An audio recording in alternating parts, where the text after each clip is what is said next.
Okay, this week's Parsha is a double Parsha. It's Parshas Kedoshim. We have two Parshas. There's a lot to be said about both of them. Hopefully, in the future, you'll have other aspects. But one of the things that one of the most famous and common phrases that people talk about regarding the Jewish people in general is the beginning of the Parsha of Kedoshim. It says, "Daber Hashem el Moshe lemor." Daber el kol adas b'nei Yisrael, speak to all the people of Israel, and say to them, Kedoshim tiyu, you shall be holy. Ki, why? Because ki kodesh ani, because I am holy. And a lot of different commentaries speak about it, but the Ramban and and Rashi seem to have a little bit different perspective on what the meaning of Kedoshim tiyu is.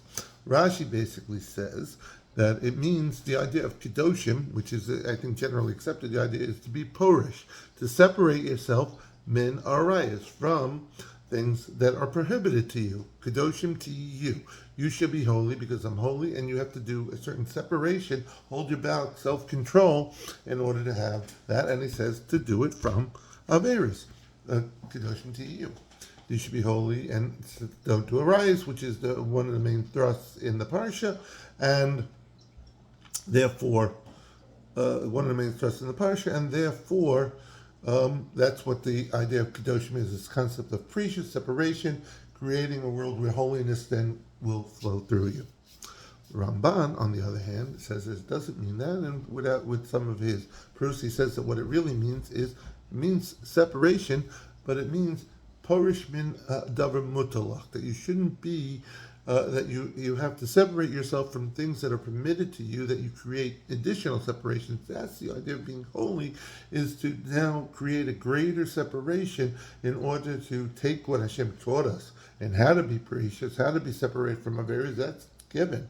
But a person shouldn't be a menuvel berishus Torah. That's the expression, is that somebody shouldn't be disgusting within the guise of Torah. You're allowed to eat, and you're not allowed to, though, so therefore I can make brachas and I can have the best kashrus around, but to be a person who totally overindulges, or a person who totally over-digests of wine, it's mutter, that's being, and other actions where they are showing what's wrong with it. I'm doing everything kedas kedin, and therefore that level that's not what the Torah over here is isolating, which is separate than all the other mitzvahs, in the sense that it means not that we just another admonition on being not allowed to do things. You should be separated from things you not do, and that creates holiness. And I'm sure that, but it's even an additional level of things that are permitted to you, that you taking on this idea of creating a bevel, a wrap of holiness.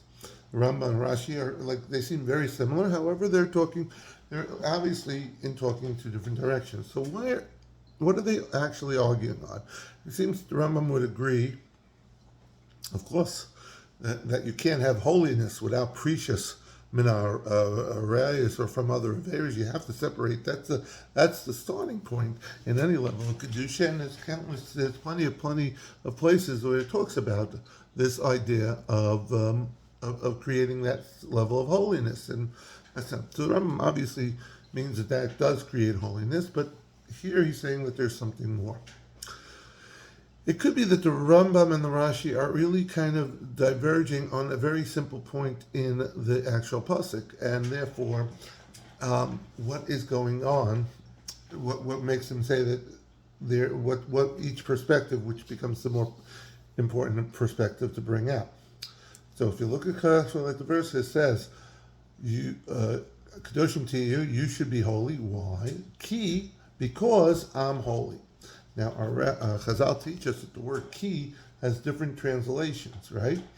It could mean, because I'm holy, therefore you are holy, and therefore it's because. Or you could say, you should be holy when I became holy, meaning it should be another definition of the word of ki is that when, or perhaps, or but. But it could be that when did God actually become holy? Where did this Kedusha idea come to? Is when Hashem created the world. So now, what happened beforehand, which is something beyond our comprehension, again, Hashem was everything, and it was totally in the spiritual sense. We can't even have a concept of, so we can't even begin to that. However, this concept of kedusha, of tahara, of this, only came in when the world came into position. So, it could be that kedoshim to you means you should be holy. Why? Because at the time I became holy, this is what happened. And what happened is, one sense is that Hashem separated the Habda, whatever that means. He separated himself from what was permitted to him. He has rishus over everything, and therefore he created this idea of what created that ultimate sense of kedusha in this world is that taking something that you had control over and removing yourself from it. Okay? And therefore, that creates this level of holiness because in the time of creation, that's what occurred. That's one way, and could be that's the way the Ramban understands the idea of that's why you do it. It's that you should look to the moment of holiness was created, and that's what you have to be emulating is the sense of creating that additional level of separating things that you have rishus from. Rashi could be looking at it. And same thing is that when did God become holy? Well, what was the main aspect of that holiness? Is that he created something where he separated himself, something that was precious to him, something that was super desirous of him.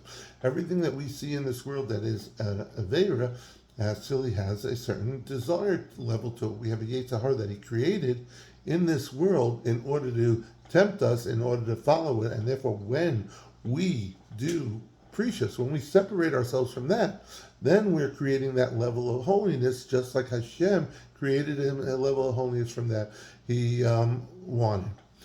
So with that said, hopefully we get a little insight into what it is, and have a great Shabbos.